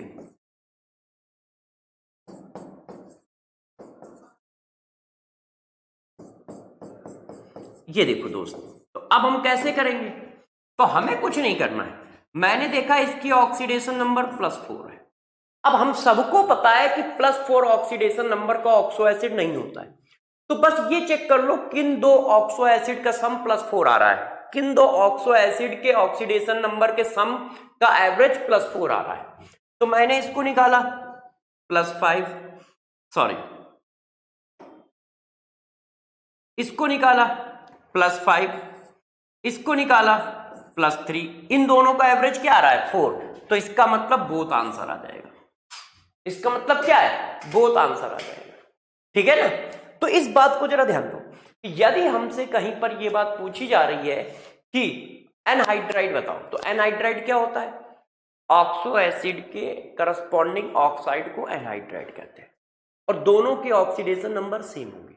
जब मिक्स्ड ऑक्साइड डाला जाएगा तभी ऑक्सीडेशन नंबर में डिफरेंस आएगा, क्योंकि मिक्स्ड ऑक्सीडेशन नंबर वाला ऑक्सो एसिड एक रिडॉक्स रिएक्शन होता है ना? ये देखो, तो इस बात को समझ गया, जब मिक्स्ड ऑक्साइड डाला जाएगा तभी ऑक्सीडेशन नंबर में चेंज आएगा। और हम कैसे पकड़ेंगे? हम ऐसे पकड़ेंगे कि जो तुमने ऑक्साइड डाला है वो उन दोनों का एवरेज होना चाहिए। तो देख लेंगे किसका एवरेज वो ऑक्साइड बनना, वही उसके आंसर होंगे। बात खत्म हुई? अच्छा, तो आपको मैंने क्या बता दिया? आपको मैंने दोस्त ये बता दिया कि एसिडिक स्ट्रेंथ कैसे निकालोगे, आपको ये बता दिया एनहाइड्राइड कैसे बनाओगे, ठीक है, आपको ये बता दिया हाइड्रोलिसिस कैसे करोगे। अब बात करते हैं मैग्नेटिक नेचर की, कि इनके मैग्नेटिक नेचर को कैसे पकड़ोगे। ऑक्साइड के मैग्नेटिक नेचर देखो, अब हम मैग्नेटिक नेचर की बात कर रहे हैं तो हम पूरी पीरियोडिक टेबल का मैग्नेटिक नेचर एक साथ चिपकाएंगे। ठीक है, गौर समझिए। ऑक्साइड जो होते हैं जनरली कैसे होते हैं? डायामैग्नेटिक होते हैं। Diamagnetic in nature. कोई भी ऑक्साइड तुमसे पूछा जाए क्या है तो तुम उसको हमेशा मान के चलिए डायामैग्नेटिक नेचर में। वो एसिडिक नेचर का नहीं है, वो कैसा है, डायामैग्नेटिक नेचर का है। ठीक है, कोई भी ऑक्साइड हो डायामैग्नेटिक नेचर का होता है। किसको किसको छोड़कर जरा समझो, कोई भी ऑक्साइड हो कैसा होगा, डायामैग्नेटिक नेचर का होगा। All oxide are diamagnetic in nature. लो मैं एक बार लिख देता हूं जरा समझो, all oxide are diamagnetic in nature except, किनको छोड़कर, जरा समझिए, किनको छोड़कर सब हमारे कैसे होते हैं, डायामैग्नेटिक होते हैं। एक कौन, NO2 ClO2 and super oxide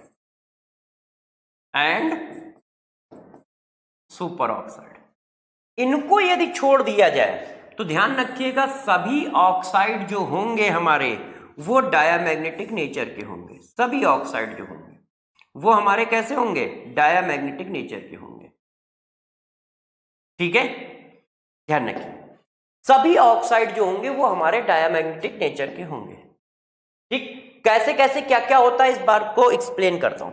यदि मान लो कोई हमसे कहता है, जरा गौर से देखिए कि Na2O P4O10 SO3, ठीक है, CaO B2O3 कार्बन डाइऑक्साइड, ये किस नेचर के हैं? तो क्या ये NO है, क्या ये NO2 है, क्या ये ClO2 है, क्या ये सुपर ऑक्साइड है? नहीं। तो ये सब कैसे होंगे दोस्त, डायामैग्नेटिक नेचर के। कैसे होंगे, डायामैग्नेटिक नेचर। क्योंकि कभी कभी ये भी क्वेश्चन आता है इनमें से कौन पैरामैग्नेटिक है, इनमें से कौन डायामैग्नेटिक है। तो आप कैसे निकालोगे, आप इन सब को डायामैग्नेटिक बोल दोगे, इन सब को क्या बोल दोगे, डायामैग्नेटिक बोल दोगे। ठीक है, बस इतनी बात याद रखना कि जो मैंने लिखा है वो लिखा किसके लिए, ये जो बात लिखी गई है ये किसके लिए लिखी गई है, ऐसे ऑक्साइड जो बाइनरी ना हो, जिनके पास 2 से ज्यादा एटम हो। ठीक है, देखिए टोटल एटम्स मोर देन 2, ये देखो ये नोट है, टोटल एटम 2 से ज्यादा होने चाहिए, क्योंकि 2 एटम हुए तो वो मॉलिक्यूलर ऑर्बिटल थ्योरी से निकालोगे। गौर समझिए, बच्चों को यही नहीं समझ में आता है कि मैग्नेटिक नेचर पूछा गया तो हम निकाले किससे। यदि उस ऑक्साइड में सिर्फ टोटल एटम 2 हैं, जैसे CO NO, तो इनको तुम मॉलिक्यूलर ऑर्बिटल थ्योरी से निकाल सकते हो। मगर P4O10 कार्बन डाइऑक्साइड N2O5, ठीक है, कैल्शियम ऑक्साइड, इनको मॉलिक्यूलर ऑर्बिटल थ्योरी से नहीं निकाल सकते हो। तो यदि कहीं पर टोटल एटम 2 हैं और उनका टोटल एटॉमिक नंबर 20 या 20 से कम है तो मॉलिक्यूलर ऑर्बिटल थ्योरी से सॉल्व करोगे। Magnetic nature molecular orbital theory से भी निकलता है, मगर magnetic nature molecular orbital theory से किसका निकालते हैं, जिनका टोटल एटॉमिक नंबर 20 या 20 से कम हो और उनमें टोटल 2 एटम हो इंक्लूडिंग ऑक्सीजन। उसके बाद आप इसी रूल से निकालोगे जो मैं पढ़ा रहा हूं, और वो रूल क्या है कि सभी ऑक्साइड डायामैग्नेटिक नेचर के होते हैं। किसको छोड़ दो, NO N2O NO NO2 ClO2 and super oxide, ये हमारे कैसे होते हैं, पैरामैग्नेटिक नेचर के होते हैं। और इनमें क्या क्या खास बात है ये मैं आपको अगले पेज पे डिस्कस करता हूं, गौर से समझिए। देखिए यार, पहले बात करते हैं इसकी। तो जब आप इसकी बात करते हो तो दोस्त इसका फिगर देखो 2 तरह से चलता है, ध्यान दीजिए। जब आप इसकी बात करते हो तो ये ऐसे है,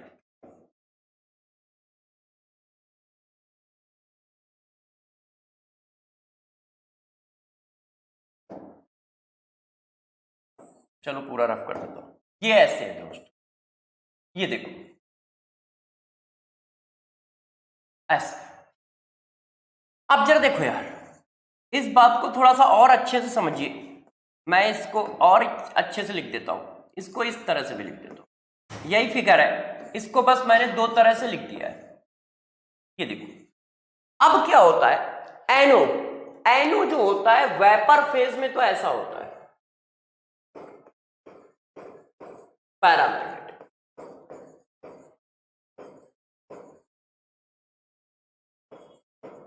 ऐसा। मगर क्या होता है जब आप इसका लिक्विड फेज लेते हो और सॉलिड फेज लेते हो, तो जरा देखो ये क्या होता है। लिक्विड और सॉलिड फेज में इसके दो मॉलिक्यूल आपस में डाइमराइज कर जाते हैं इस तरह से। ये देखो, ये जो दो मॉलिक्यूल है वो आपस में इस तरह से डाइमराइज कर जाते हैं और डाइमराइज करके बना देते हैं क्या, N2O4। और N2O4 जैसे ही बन जाता है तो ये डायामैग्नेटिक हो जाता है।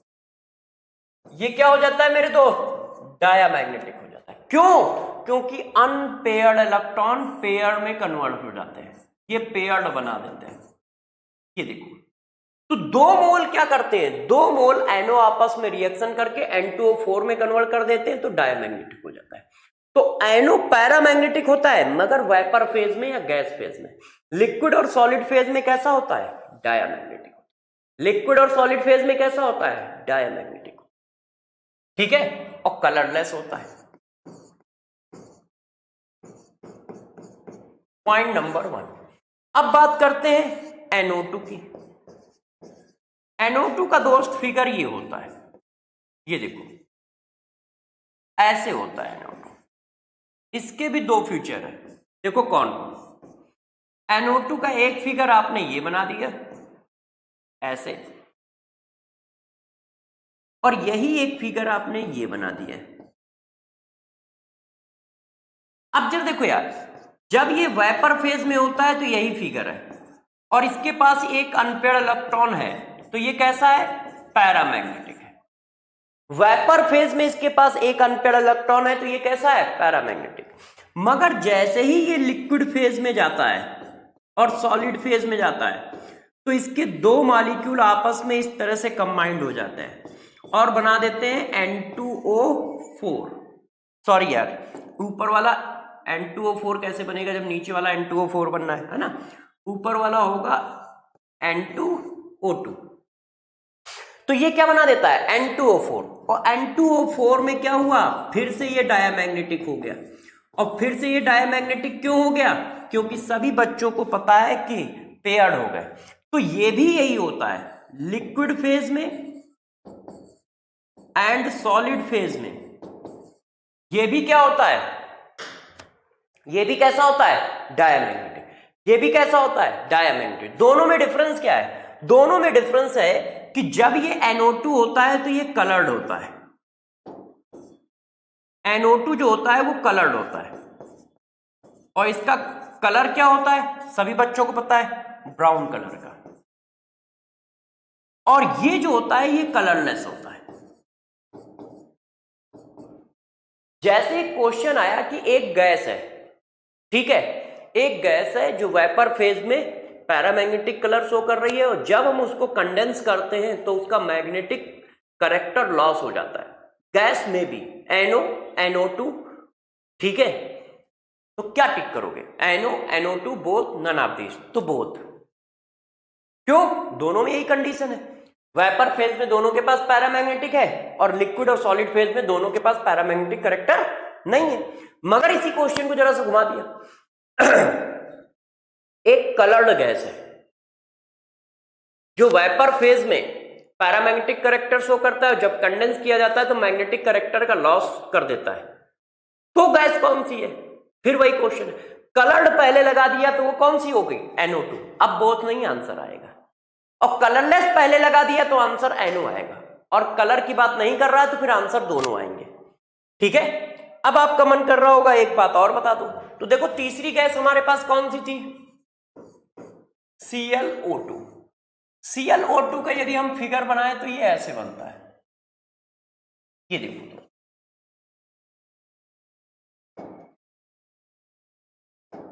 ऐसे बनता है। अब इसके पास भी ये देखो अनपेयर्ड इलेक्ट्रॉन है, मगर ये क्या होता है, सभी फेज में पैरा रहता है, ऑल फेज। ये सभी के सभी फेज में कैसा होता है, पैरामैग्नेटिक होता है। तो तीनों में डिफरेंस है, वो दोनों जो है सिर्फ वेपर फेज में पैरामैग्नेटिक रहते हैं, लिक्विड और सॉलिड फेज में डायमैग्नेटिक हो जाते हैं। ये तीनों के तीनों फेज में कैसा रहता है, पैरामैग्नेटिक।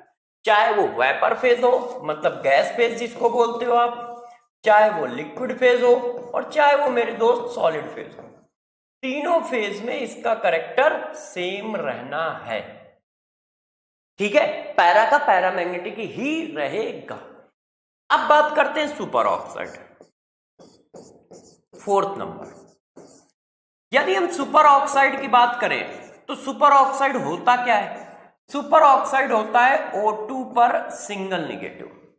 अब O2 पर जब सिंगल निगेटिव है तो देखो यहां पर MOT लगेगी, मॉलिक्यूलर ऑर्बिटल थ्योरी अप्लाई होगी। डाई एटॉमिक है और टोटल एटॉमिक नंबर 20 से कम है।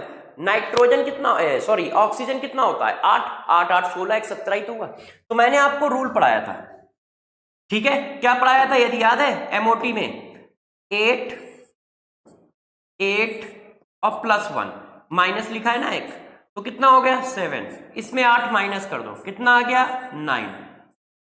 9 आया।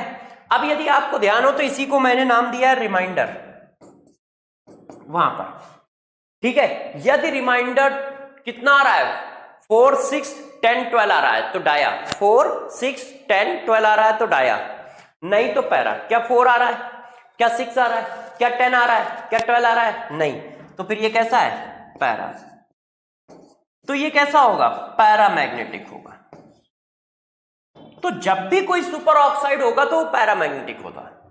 ऑक्साइड पैरामैग्नेटिक नहीं होता है, क्यों? ये देखो, इसके पास 8 है, 2 इलेक्ट्रॉन आ गए, 10 हो गया, 10 तो नियॉन का होता है, तो अनपेड इलेक्ट्रॉन मिलेंगे नहीं।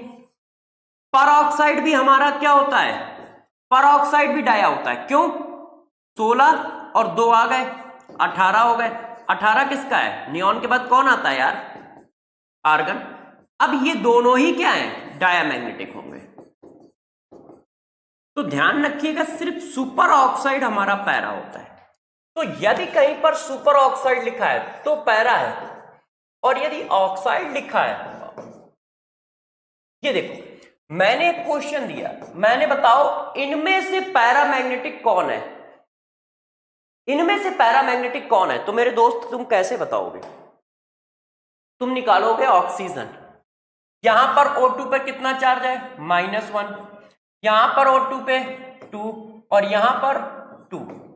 गौर समझिए, एक ऑक्सीजन पे 2 चार्ज, क्योंकि पोटेशियम 2 है ना, तो ये तो ऑक्साइड हो गया भाई। 2 पोटेशियम है तो पोटेशियम के ऊपर +2 हो गया, एक पोटेशियम पे +1, 2 पोटेशियम पे +2 टोटल, तो ऑक्सीजन पे क्या होगा, -2, तो ये आया। यहां पर 2 पोटेशियम है, एक पोटेशियम पे +1, 2 पोटेशियम पे +2, तो O2 पे कितना आएगा, 2 माइनस। यहां पर एक पोटेशियम पे +1, तो O2 पे कितना आएगा, 1 माइनस। अब जरा देखो, ये दोनों तो हमारे डाया होंगे ना, डाया क्यों होंगे, क्योंकि एक ऑक्साइड है और एक परऑक्साइड है, और ये हमारा क्या होगा, पैरामैग्नेटिक होगा, क्योंकि ये मेरे दोस्त क्या है, सुपर ऑक्साइड है। ठीक है कि नहीं, ये हमारे दोस्त क्या है, सुपर ऑक्साइड है, तो पैरामैग्नेटिक कौन होगा ये? तो ये भी पूछे जाते हैं। तो इतनी देर में मैंने क्या बातें बताई कि कोई भी ऑक्साइड पूछा जाए तुम क्या चिपका दोगे, कोई भी ऑक्साइड पूछा जाए दोस्त तो तुम क्या चिपका दोगे, तुम चिपका दोगे कि ये डायमैग्नेटिक है, एक्सेप्ट NO, NO2, ClO2, ठीक है, और सुपर ऑक्साइड को छोड़कर। तो मैग्नेटिक नेचर भी पूरे ऑक्साइड का हम लोगों ने क्या किया, डिस्कस कर लिया। ठीक है, अब बात को और आगे ले चलते हैं। मैग्नेटिक नेचर बता दिया, हाइड्रोलिसिस बता दी, ठीक है, एनहाइड्राइड कैरेक्टर बता दिया आपको, एसिडिक स्ट्रेंथ आपको बता दी। अब क्या रह जाता है, तो जरा देखो एक नोट, इसको आप बहुत अच्छे से याद रखें। वो क्या है,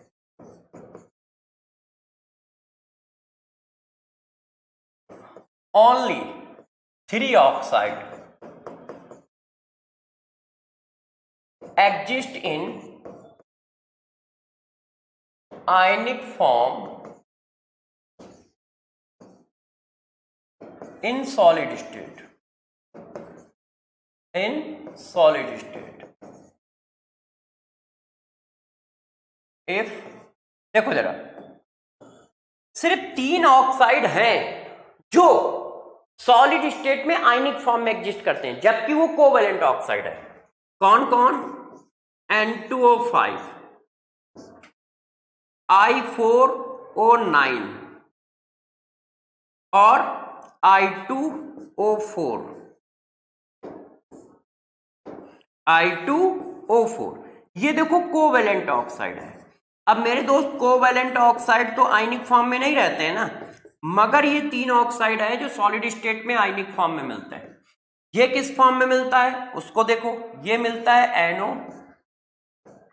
प्लस NO3 निगेटिव। ये देखो N2O4, N2O5, N2O5 देखो जरा ऐसे, सॉरी इसको ऐसे, ये किस फॉर्म में मिलता है? ये इस फॉर्म में मिलता है NO पॉजिटिव IO3, टोटल 4 हैं तो IO3 negative.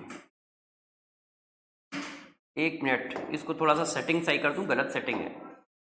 I3 positive plus 3IO3 negative, ऐसे इस तरह से ये एग्जिस्ट करता है। ये कैसे एग्जिस्ट करता है दोस्त? ये ऐसे एग्जिस्ट करता है, IO पॉजिटिव IO3 निगेटिव। किसमें? सॉलिड स्टेट में। सॉलिड स्टेट में ये क्रिस्टलाइन फॉर्म में एग्जिस्ट करता है। तो जब ये ऑक्साइड सॉलिड स्टेट में जाते हैं तो ये क्या है? आयनिक स्ट्रक्चर बनाते हैं, आयनिक फॉर्म में एग्जिस्ट करते हैं इस तरह से। देख लो, गौर से ध्यान रखिएगा इस बात को। कौन कौन?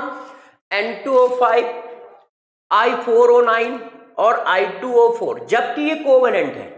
सिर्फ 3 कोवेलेंट ऑक्साइड जो होते हैं जब सॉलिड फॉर्म में जाएंगे तो इस तरह से एग्जिस्ट करेंगे, ठीक है, आयनिक फॉर्म में इस तरह से। N2O5, I4O9, I2O4 इस तरह से, बाकी कोई भी नहीं, बाकी कोई भी नहीं। सारे ऑक्साइड का एक ही जैसा नेचर है, ठीक है, बाकी कोई भी नहीं। अब एक और बात, अब छुटपुट घटनाओं वाली बातें चल रही हैं, उनको ध्यान दो, नोट वाइज पढ़ा दे रहा हूं। जैसे ये देखो, oxide of phosphorus exist in dimer form, dimer form. जितने भी फास्फोरस के ऑक्साइड है वो आप चेक करो डाइमर फॉर्म में एग्जिस्ट करते हैं। जैसे फास्फोरस की वैलेंसी कितनी है? 3, ऑक्सीजन की क्या है? 2, तो इसकी टोपी उसके सर करोगे तो ये ऑक्साइड बनेगा ना। फास्फोरस की कितनी होती है? 5, ऑक्सीजन की कितनी होती है? 2, तो इसकी टोपी उसके सर करोगे तो ये ऑक्साइड बनेगा ना। मगर वो इन फॉर्म में नहीं एग्जिस्ट करते हैं, ये इनके डाइमर फॉर्म में एग्जिस्ट करते हैं। आप इनको ऐसे पढ़ते हो, आप इनको ऐसे पढ़ते हो, चेक करो है। तो ध्यान रखना, फास्फोरस के ऑक्साइड डाइमर फॉर्म में एग्जिस्ट करते हैं। अब यदि एक मॉलिक्यूल इसका ले लो और एक मॉलिक्यूल इसका ले लो तो जरा देखना कौन सा ऑक्साइड आ जाएगा। देखो क्या लिख के आ रहा है, P4O8, एवरेज कितना बनाइए। तो इसका मतलब ये क्या है? मिक्स्ड ऑक्साइड है। ये क्या है? इसीलिए मिक्स्ड ऑक्साइड मैंने इसको बोला था। तो मेन ऑक्साइड P4O6 है, P4O10 है। तो ध्यान रखिएगा कि जो हमारे फास्फोरस के ऑक्साइड हैं वो हमेशा डाइमर फॉर्म में एग्जिस्ट करते हैं। उसका रीजन क्या है? उसका रीजन है weak PP bond. PP bond जो होता है बहुत वीक होता है, तो वो फास्फोरस फास्फोरस लिंकेज बनाना पसंद नहीं करते हैं, इसी वजह से वो डाइमराइज कर जाते हैं। तो फास्फोरस के ऑक्साइड किस में एग्जिस्ट करेंगे? डाइमर फॉर्म में एग्जिस्ट करेंगे। इनकी हाइड्रोलिसिस कैसी होगी? सेम कॉन्सेप्ट, ठीक है। एनहाइड्राइड कैसा बनाएंगे? सेम कॉन्सेप्ट, ठीक है। मैग्नेटिक नेचर कैसा होगा? सेम कॉन्सेप्ट, क्योंकि ये सारी बातें मैं पीछे पढ़ा ही चुका हूं। एसिडिक स्ट्रेन इनकी पढ़ा ही चुका हूं। हाइड्रोलिसिस करने पर क्या बनाएंगे ये बता ही चुका हूं। इनका मैग्नेटिक नेचर बता ही चुका हूं, क्योंकि वो तो पूरी पीरियोडिक टेबल का पढ़ाया है, ठीक है। और ये किस फॉर्म में एग्जिस्ट करेंगे ये पहले ही पढ़ा चुका हूं। इनका नेचर कैसा होगा ये बता ही चुका हूं। अब जरा देखो यार, और कुछ बातें इसकी, फिर हम लोग और आगे चलते हैं। देखो अब 2-3 और बात, उसको समझो नोट नंबर नेक्स्ट। SO3, देखो यार सल्फर के 2 ऑक्साइड है, एक है SO2 और एक है SO3। SO2 तो सारे फेजों में ऐसे ही एग्जिस्ट करता है, गैस हो, लिक्विड हो या सॉलिड हो, वो इसी तरह से एग्जिस्ट करता है। मगर इसके साथ थोड़ा सा खेल है। क्या खेल है जरा गौर से समझिएगा। जब हमारे पास गैस फेज होता है, जब हमारे पास गैस फेज होता है तो ये मोनोमर फॉर्म में एग्जिस्ट करता है, मोनोमर फॉर्म। मोनोमर फॉर्म का मतलब क्या होता है मेरे दोस्त, मतलब वो SO3 फॉर्म बनाता है। मगर जब ये सॉलिड स्टेट में जाता है, सॉलिड स्टेट, तो ये क्या करता है, ट्राइमर फॉर्म में एग्जिस्ट करता है। कैसे, 3 मॉलिक्यूल जो होते हैं इसके ऐसे आपस में ट्राइमराइज हो जाते हैं और बना देते हैं ये H3O9। इसका फिगर होता है ऐसा।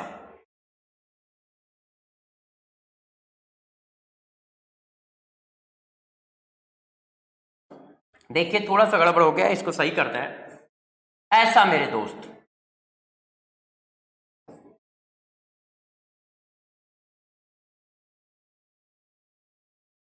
ये देखो इस तरह का साइक्लिक फिगर बनाते हैं।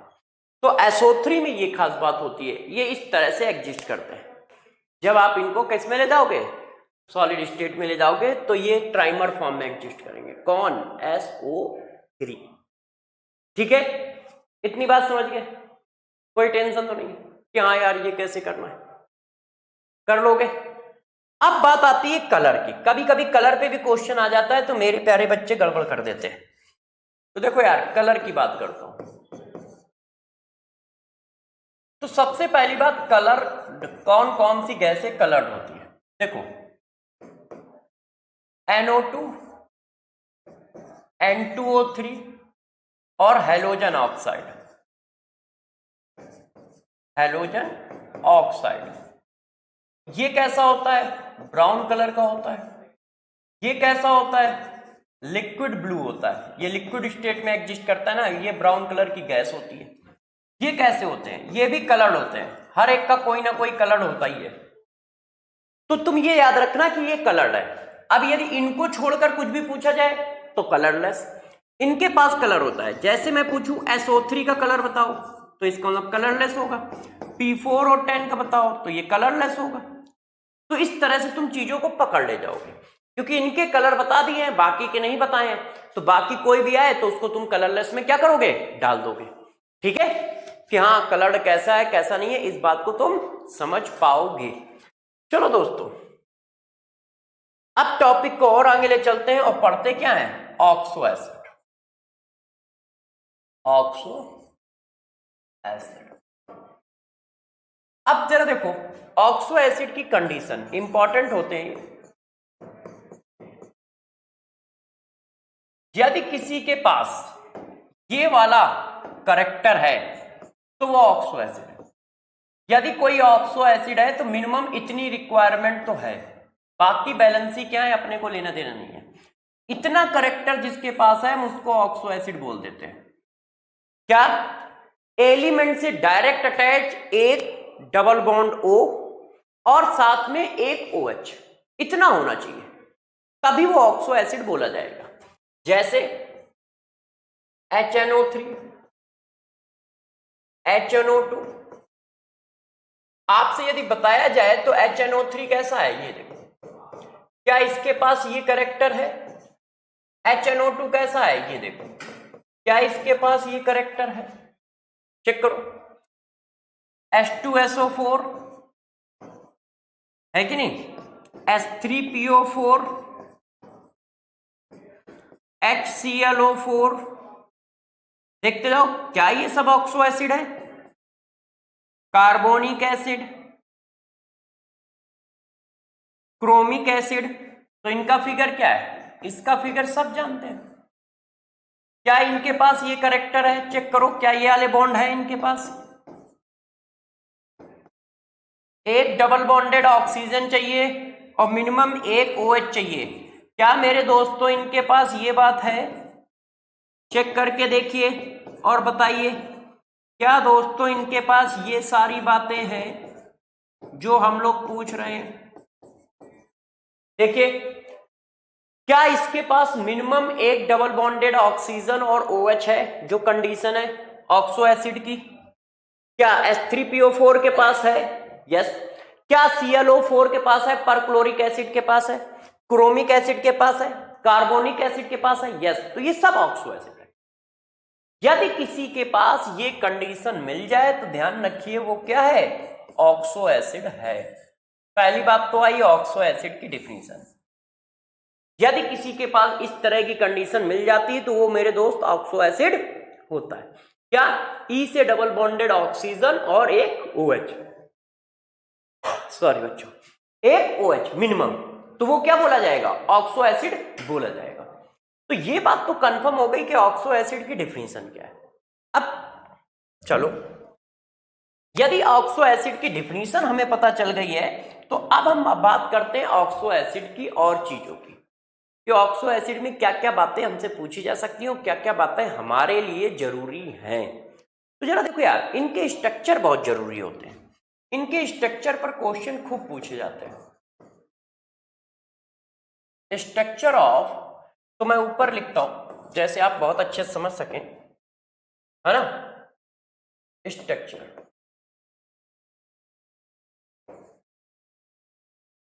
तो सबसे पहले हम किसके पढ़ेंगे?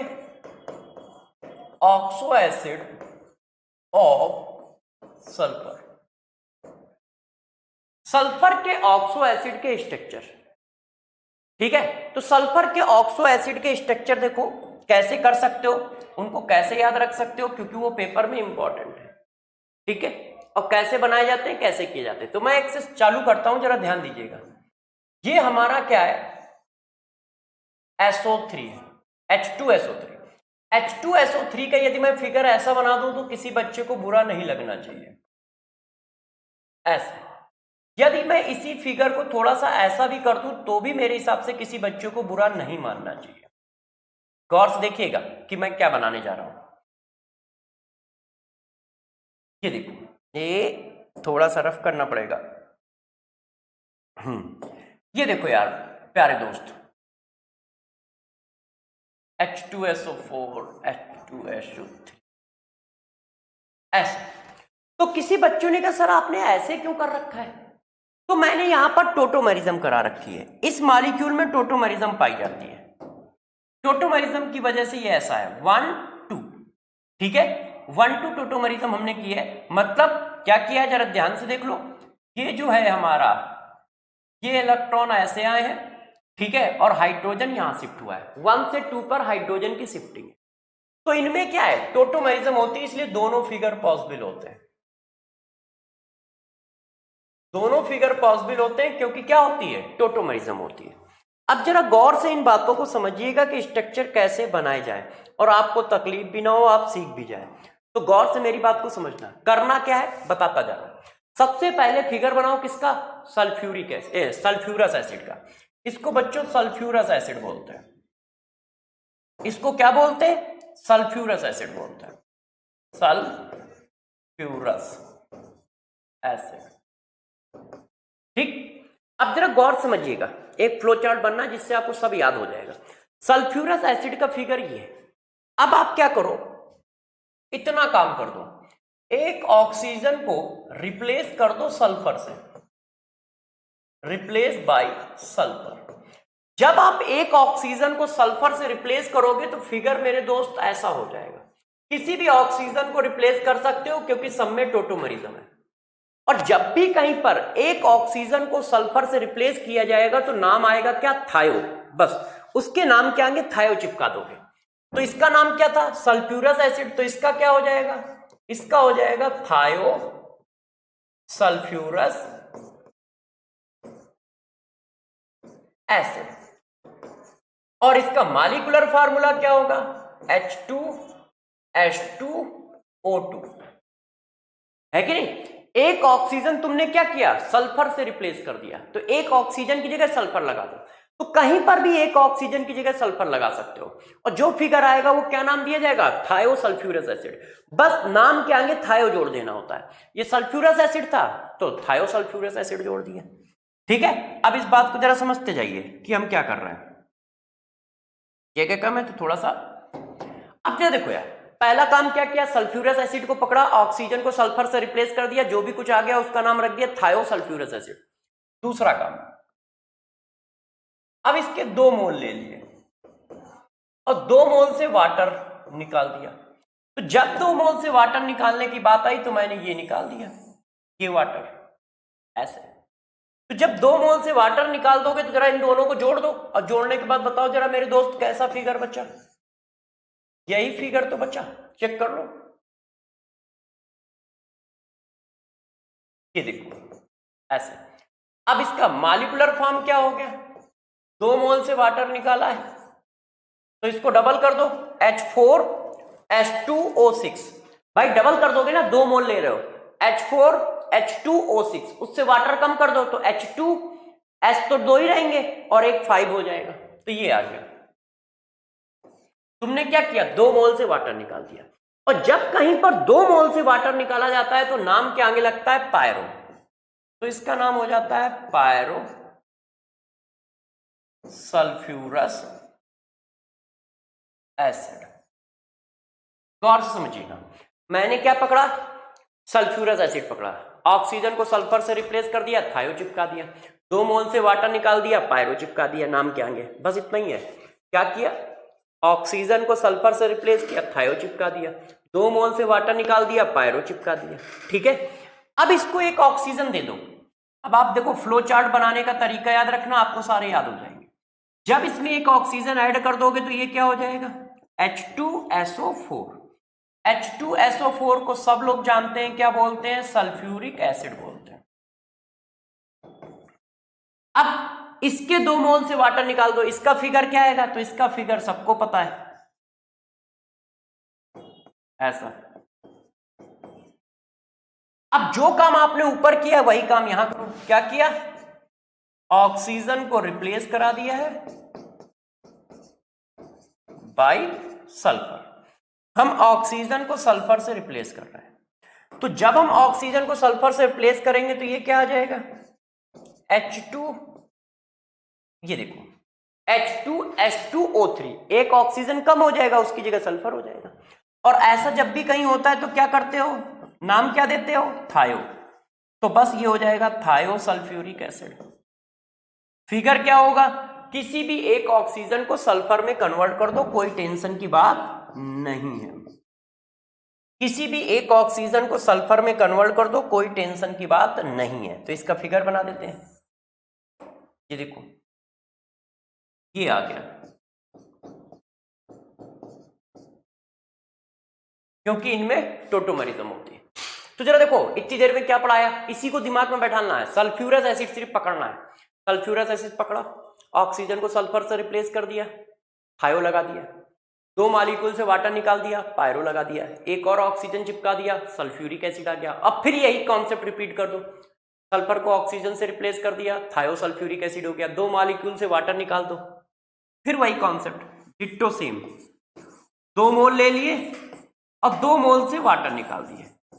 अब जब इसके 2 मोल से वाटर निकाल दोगे मेरे दोस्त तो यार फिगर यही आएगा ना, 2 मोल से वाटर निकालो, जो आए वो लिख दो, ऐसा ही तो आएगा। देख लो 2 मोल से वाटर निकालना है तो ये क्या होता है, इसको क्या कहते हैं, H2H2O7। इसका कॉमन नेम होता है ओलियम। और वैसे क्या होगा, वैसे लिखा जाएगा पायरो सल्फ्यूरिक एसिड। क्यों, 2 मोल से वाटर निकालोगे तो ये आएगा। तो फिर से पकड़ो, सल्फ्यूरस एसिड को पकड़ा, ऑक्सीजन को सल्फर से रिप्लेस कर दिया, थायोसल्फ्यूरस एसिड, 2 मोल से वाटर निकाल दिया, पायरोसल्फ्यूरस एसिड, एक ऑक्सीजन दे दिया, सल्फ्यूरिक एसिड, फिर ऑक्सीजन को सल्फर से रिप्लेस कर दिया, थायोसल्फ्यूरिक एसिड, 2 मोल से वाटर निकाल दिया, पायरोसल्फ्यूरिक एसिड। इस पायरोसल्फ्यूरिक एसिड का ही कॉमन नेम क्या है, ओलियम। अब आगे बढ़ता हूं, एक और ऑक्सीजन चिपका दो, तो जब तुम एक और ऑक्सीजन दे दोगे तो ये H4H2SO5 हो जाएगा। ठीक है, इसका फिगर क्या होगा सभी बच्चे जानते हैं, ऐसे तो कुछ है नहीं कि इसके फिगर के बारे में नहीं जानते। तो इसका फिगर क्या होगा, एक और ऑक्सीजन चिपका दो यार कहीं, तो जब मेरे दोस्त एक और ऑक्सीजन चिपका दोगे तो ये आ जाएगा। इसका नाम क्या होता है, एक ऑक्सीजन तुमने लगाया है तो परऑक्साइड बॉन्ड आ गया है, तो इसी को बोलते हैं परऑक्सो, एक मिनट थोड़ा सा साफ साफ लिख दूं, जगह बहुत कम है, इसी को बोलते हैं peroxo sulphuric acid, sulphuric acid. और इसी का कॉमन नेम क्या होता है, कोरोज एसिड। ये देखो, ठीक है, क्या बातें चल रही जरा समझो। सल्फ्यूरस एसिड को बेस बनाया, ऑक्सीजन को सल्फर से रिप्लेस कर दिया, क्या आ गया मेरे दोस्त, थायोसल्फ्यूरस एसिड। 2 मोल से वाटर निकाल दिया, पायरोसल्फ्यूरस एसिड। फिर एक ऑक्सीजन चिपका दिया, सल्फ्यूरिक एसिड। फिर रिपीट मार दिया, ऑक्सीजन को सल्फर से रिप्लेस किया तो क्या आ गया, थायोसल्फ्यूरिक एसिड। 2 मोल से वाटर निकाल दिया, पायरोसल्फ्यूरिक एसिड। इस पायरोसल्फ्यूरिक एसिड को ही क्या बोलते हैं, ओलियम बोलते हैं। फिर एक ऑक्सीजन दे दिया तो परऑक्सोसल्फ्यूरिक एसिड आ गया, इसी को कोरोज एसिड बोलते हैं। अब जरा देखो यार दोस्त, अब मैं क्या करना चाह रहा हूं, इसको एक फिगर कह रहा हूं, इसको फिगर नंबर 2 कह रहा हूं। अब फिगर नंबर 1 और 2 से वाटर निकाल दो। फिगर 1 और 2 से हमने ऐड किया है इनको, और ऐड करने के बाद इनसे वाटर निकाल दिया है। तो जब इनसे वाटर निकाल दोगे तो जरा देखना क्या बचता है, ठीक है, जरा बताओ क्या बचता है। देखो मैं नीचे वाली लाइन पे लिख रहा हूं, आगे वो उसी के नीचे आ जाएगा, जस्ट परेशान ना होइए, वो इसके नीचे ऐसे ही आ जाएगा।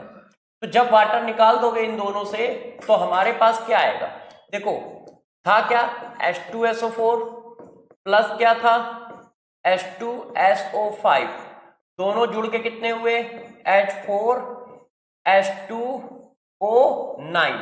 अब इनसे वाटर जब कम हो जाएगा तो ये फिगर कैसा हो जाएगा, वाटर इधर कम करता हूं क्योंकि उधर अभी कुछ लिखना पड़ सकता है, सॉरी।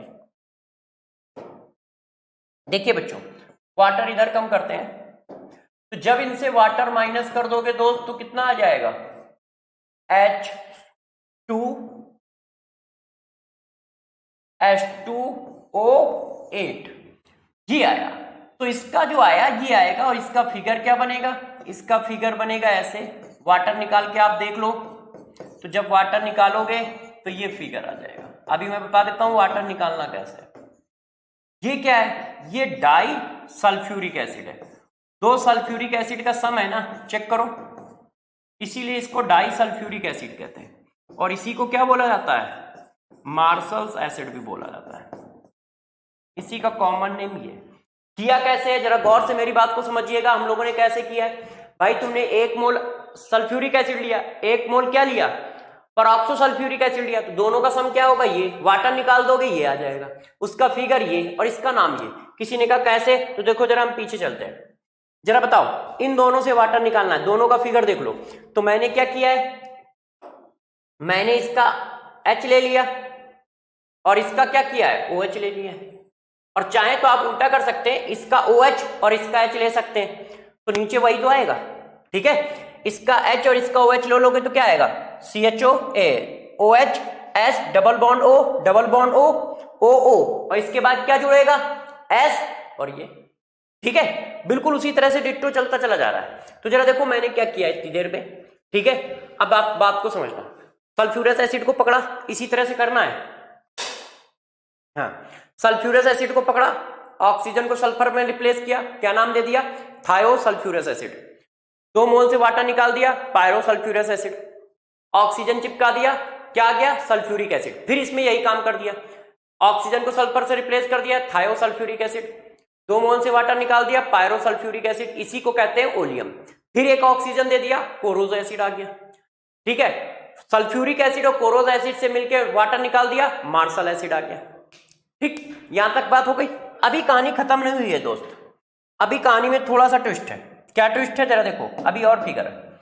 जहां जहां से तुमने वाटर निकाला है वहां वहां से अब एक एक ऑक्सीजन निकाल दो, जहां जहां से वाटर निकाला है वहां वहां से एक ऑक्सीजन निकाल दो। तो यहां से एक ऑक्सीजन निकाल देंगे तो ये आ जाएगा ऐसे, ये देखो, जब आप एक ऑक्सीजन निकाल दोगे तो ये ऐसे आ जाएगा। ठीक है, इसको क्या कहते हैं? इसको कहते हैं थायोनस एसिड। थायोनस, एक मिनट, इसको बोला जाता है थायोनस एसिड। और इसका फार्मूला क्या होगा? H2S2 3 2 2 4 O4। अब यहां से भी वही कर दो, ऑक्सीजन निकाल दो। तो जब यहां से भी ऑक्सीजन निकाल दोगे तो ये ऐसे आ जाएगा। चेक करो,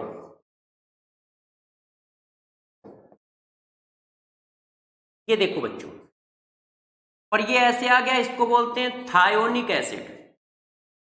थायोनिक एसिड, इसका फिगर क्या आएगा? H2S2O6।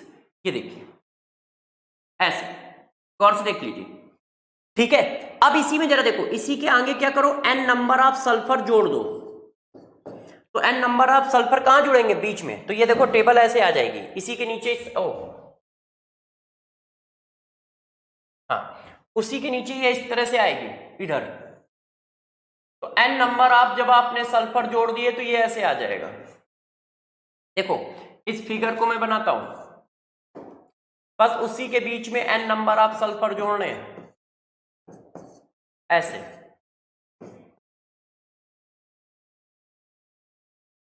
ये देखो बच्चों, अब इसी को आप क्या लिखोगे? H2SN+2 और ऑक्सीजन कितने हो गए? 6। इसका नाम होता है पॉलीथायोनिक एसिड।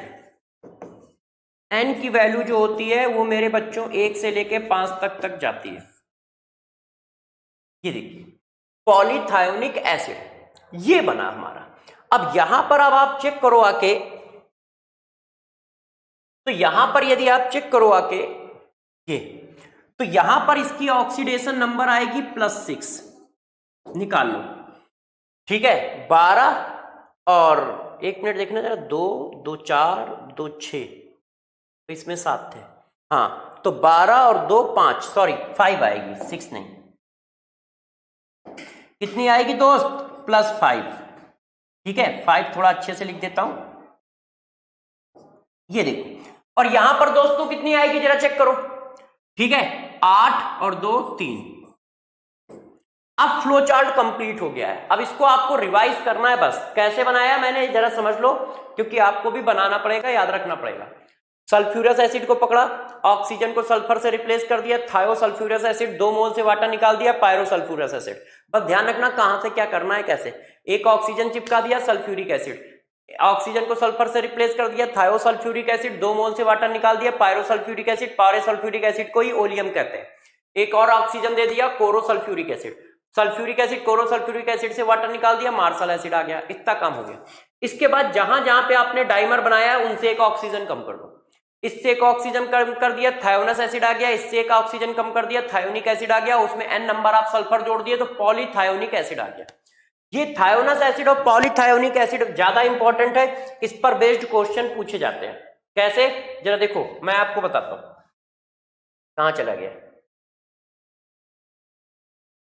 हाँ, अब इस पर बेस्ड क्वेश्चन पूछे जाते हैं। वो ऐसा पूछता है कि यार S4O6 डबल निगेटिव में number of sulphur sulphur bond बताओ।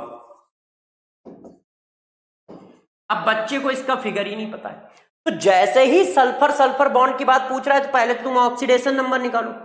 तो जब तुम ऑक्सीडेशन नंबर निकाल रहे हो तो 2 से ज्यादा सल्फर सिर्फ इसी फिगर में है। 2 से ज्यादा सल्फर वाला सिर्फ एक ही फिगर है, कौन? पॉलीथायोनिक एसिड। बस इसी को बना दो। तो जैसे ही इसने ये कहा तो तुमने ये बना दिया। ये देखो इतना पार्ट तो कॉमन है हमेशा। अब जितने ऑक्सीजन कह रहा है, जितने भी सल्फर कह रहा है, बस इसके बीच में लगा दिए ऐसे। अब ये क्या है, ये निकाल दोगे तो आयन बन जाएगा। वो क्वेश्चन को टफ करने के लिए आयन बना देता है, जैसे आप पकड़ ना पाओ। अब देख लो कितने सल्फर सल्फर बॉन्ड है, 1 2 3। ये देखो, तो इस तरह के बहुत सारे क्वेश्चन आपसे पूछेगा, तो आपको जरा थोड़ा सा ध्यान रखना पड़ेगा। ठीक है, तो फ्लो चार्ट को एक बार ज्यादा रिवाइज करें, क्योंकि जितना ज्यादा आपको फ्लो चार्ट याद होगा उतनी तेजी से आप क्वेश्चन को कर पाओगे। तो फ्लो चार्ट क्या है, बात समझ में आ रही है? क्या, सल्फ्यूरस एसिड को पकड़ो, सल्फ्यूरस एसिड को पकड़ो, ऑक्सीजन को सल्फर से रिप्लेस कर दो, थायोसल्फ्यूरस एसिड, कहीं पर भी ऑक्सीजन लगा दो, सल्फर लगा दो, कोई दिक्कत नहीं। 2 मोल से वाटर निकाल दिया, पायरोसल्फ्यूरिक एसिड, ऑक्सीजन दे दिया, सल्फ्यूरिक एसिड, फिर डिट्टो वही काम किया, ऑक्सीजन को सल्फर से रिप्लेस कर दिया, थायोसल्फ्यूरिक एसिड, 2 मोल से वाटर निकाल दिया, पायरोसल्फ्यूरिक एसिड, इसी को ओलियम कहते हैं, फिर एक ऑक्सीजन दे दिया, फिर एक ऑक्सीजन दे दिया, तो क्या हो गया, परऑक्सोसल्फ्यूरिक एसिड, और फिर इन दोनों से वाटर निकाल दिया तो मार्शल एसिड आ गया, और जिनसे वाटर निकाल चुके हो उनसे एक एक ऑक्सीजन कम कर दिया, तो देखो इससे एक ऑक्सीजन कम कर दिया, थायोनस एसिड आ गया, इससे एक ऑक्सीजन कम कर दिया, थायोनिक एसिड आ गया, इसमें n नंबर आप सल्फर जोड़ दिए, पॉलीथायोनिक एसिड आ गया। ठीक है, इसको 2-3 बार रिवाइज कर लीजिएगा। नेक्स्ट क्लास में हम लोग फिर मिलेंगे और नई बातें आपको पढ़ाएंगे। तो आप सभी बच्चे ध्यान रखिए कि अच्छे से रिवीजन करिए, रिवीजन बहुत जरूरी है क्योंकि आप जानते हैं कि इनको अच्छे से याद रखना पड़ेगा। तो चलिए नेक्स्ट क्लास में मिलते हैं, तब तक के लिए गुड बाय, अपना ध्यान रखें।